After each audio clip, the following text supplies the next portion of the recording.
Hello, dear friends. Welcome back to Grandma Lily English. The evening is warm, the garden is peaceful, and my lemonade is cold and refreshing. Come in, find a comfortable place, and spend a little time with us before we begin. If you're learning English with us, don't forget to subscribe and become part of our Grandma Lily family. Every week we learn English through beautiful stories, useful vocabulary, and gentle life lessons. Now, let's begin. Noah, my dear, you seem quieter than usual tonight. Even your smile looks tired. What's happened? Hi, Grandma. Hi, everyone. Something happened today. My friend Leo said something really unfair about me, right in front of everyone at the park. I didn't deserve it. I've been thinking about it all afternoon. And the more I think about it, the angrier I become. Part of me wants to forgive him, but another part of me just wants to walk away and never speak to him again. That's a very human feeling, Noah. Being hurt often turns into anger, and anger can become a heavy thing to carry. Come a little closer tonight. I'd like to tell you about a baker named Martha and one summer morning that completely changed the way she understood forgiveness. The baker who forgot to be angry. Long ago in a peaceful little town, there lived a baker named Martha. Every morning, long before sunrise, she filled the streets with the wonderful smell of fresh bread. People trusted her, not only because her bread was delicious, but because she was careful, reliable, honest. One summer, a young man named Robert came to work in her bakery. He was kind, hard-working, and eager to learn, but he was also inexperienced. One very hot afternoon, Robert made a serious mistake. He mixed up the order for the biggest wedding in town. 50 loaves of bread were delivered to the wrong address on the wrong day. The family was furious. Martha lost the payment. But even worse, she thought she had lost something much more valuable: her reputation. Grandma, what does reputation mean? Wonderful question. Reputation, R-E-P-U-T-A-T-I-O-N. Your reputation is what people think of you after watching your actions over time. People trusted Martha. She had earned that trust. One loaf of bread, one customer, one morning at a time. One mistake had put a crack in that trust. The next morning, Robert arrived early. His head was down. He quietly said, "I'm sorry. I understand if you don't want me here anymore." Martha looked at him for a long moment. She had every reason to send him away.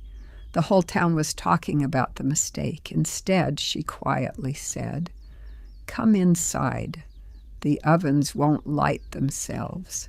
Wait, she forgave him that quickly?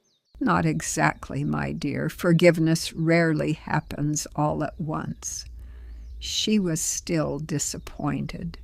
She was still hurt. But she chose not to let one mistake decide who Robert would become. Grandma, what does define mean? To define someone means deciding who they are based on one single moment. Martha realized something important. Robert's mistake was real, but it wasn't his whole story. If she judged him forever by one bad afternoon, she might lose someone who could one day become an excellent baker. So Martha made a different choice. She didn't simply say, "I forgive you."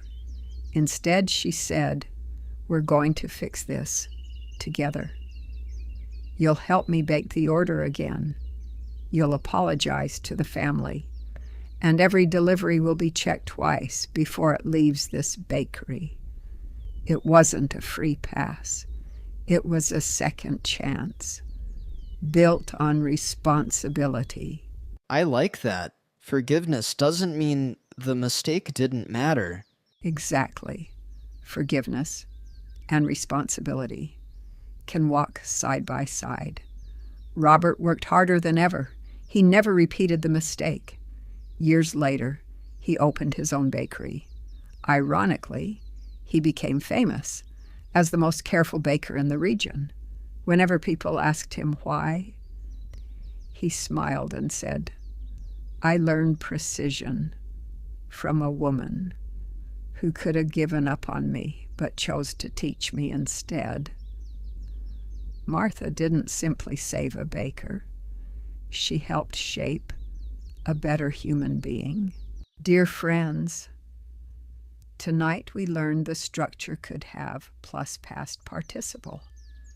We use it to talk about something that was possible, but never happened. Listen carefully. She could have fired him, but she didn't. I could have stayed angry, but I chose peace instead. Here's another example. I could have shouted at him, but I chose to stay calm.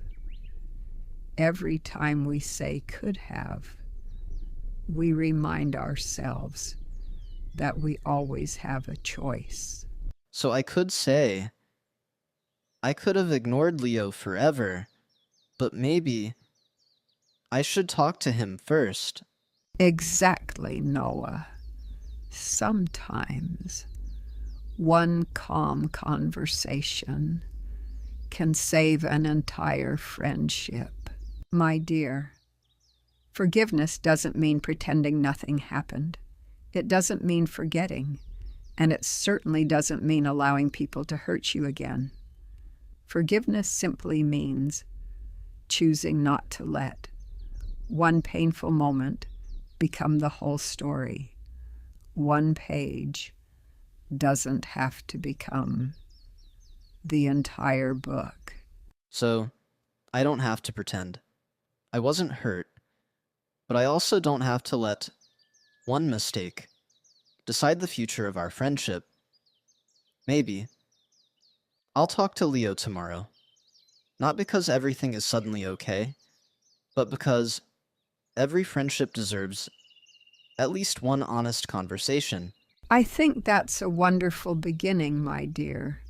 And Noah, the fact that you're thinking about forgiveness instead of revenge already tells me your heart is growing stronger. And that, dear friends, is our story for tonight.